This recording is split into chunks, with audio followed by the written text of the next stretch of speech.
All right, before we get into the song Comfortably Numb, just want to give you a little background around this iconic album by Pink Floyd released in 1979.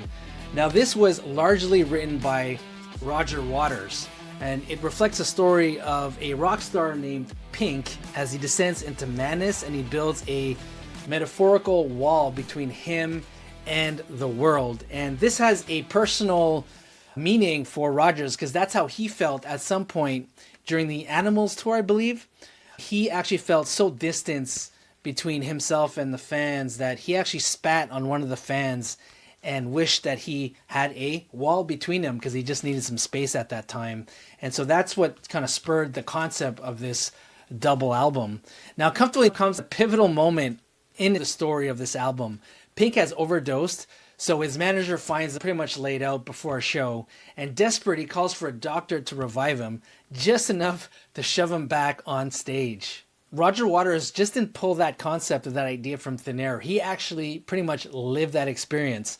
During the Animals tour in 1977, Rogers fell ill before a gig in Philadelphia. A doctor injected him, believe it or not, with a muscle relaxant. Then he went on stage. Roger Waters described the feeling of being detached from his body, comfortably numb, as he performed, barely aware of what was going on. Another interesting thing about Comfortably Numb, outside of it being one of the greatest solos of all time, and you can find that in a lot of these greatest solos lists, and I personally agree with that. I get goosebumps even to this day listening to it, and I literally have listened to it 100 times or more. But this track was actually a major point of contention between Roger Waters and David Gilmour.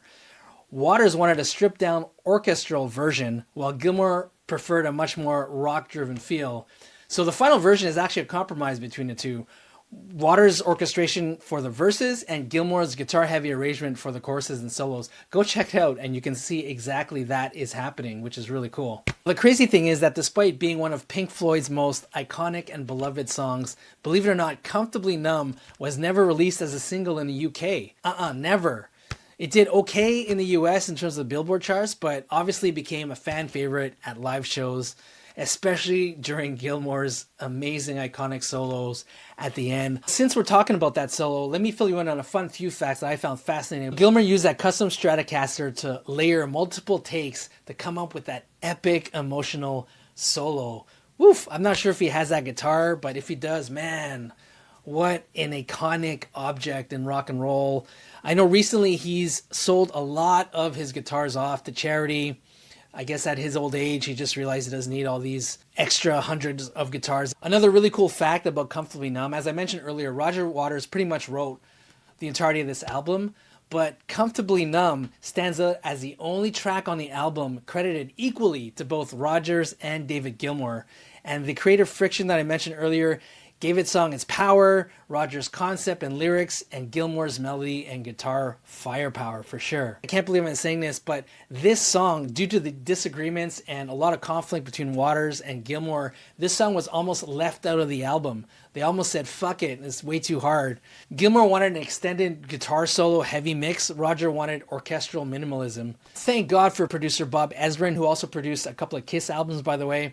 He actually brokered the truce, kept the song alive, and was able to have Roger Waters and David Gilmour meet in the middle and compromise. Now, for all you guitar freaks out there, Gilmour's epic solo tone came from a big Muff pedal paired with a high-watt amp and, of course, that iconic custom Strat guitar. So that warmth and sustain was pretty much part of what made the solo feel like it was singing, and it's definitely Gilmour's signature sound. He has one of my favorite tones ever. I love his tone. I can't get enough of it.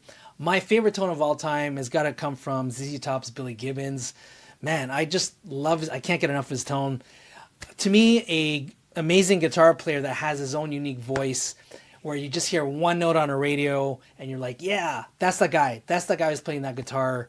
And they're far and few between out there. You got Billy Gibbons, Gilmour, obviously, maybe Eddie Van Halen, Tom Morello, Neil Young. There's very few guitar players like that, and man, Gilmour is definitely one of them, and that makes him one of my favorite guitar players of all time.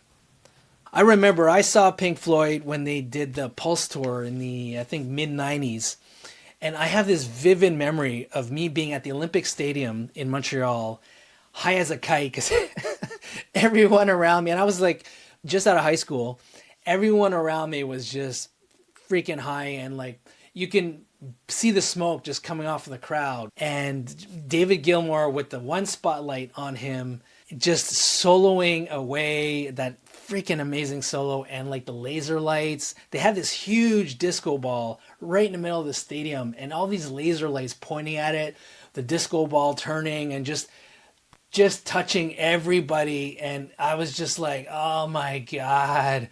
I still have goosebumps talking about it. And maybe it's because I was half high, but wow, just the clarity of that solo and the lights, it was just a magical moment. And I'm sure I'm not the only one that feels that way.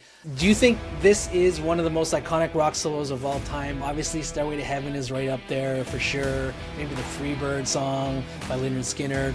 Hotel California, of course. But man, if I were to pick out of those four, it's got to be this one. It's a tough choice, but it's got to be this one. Maybe it's because I have that memory and that'll never leave me to the day I die. But man, there you go. Those are my thoughts. Let me know what you think. Is this your favorite solo of all time? Please put in the comments down below the solos that you love. I'd love to discover them. Hopefully there's some of them that I have no idea about so I can check out. Really appreciate you. Thank you. Rock on. Check out itsOneLouder.com to support the show. Rock on.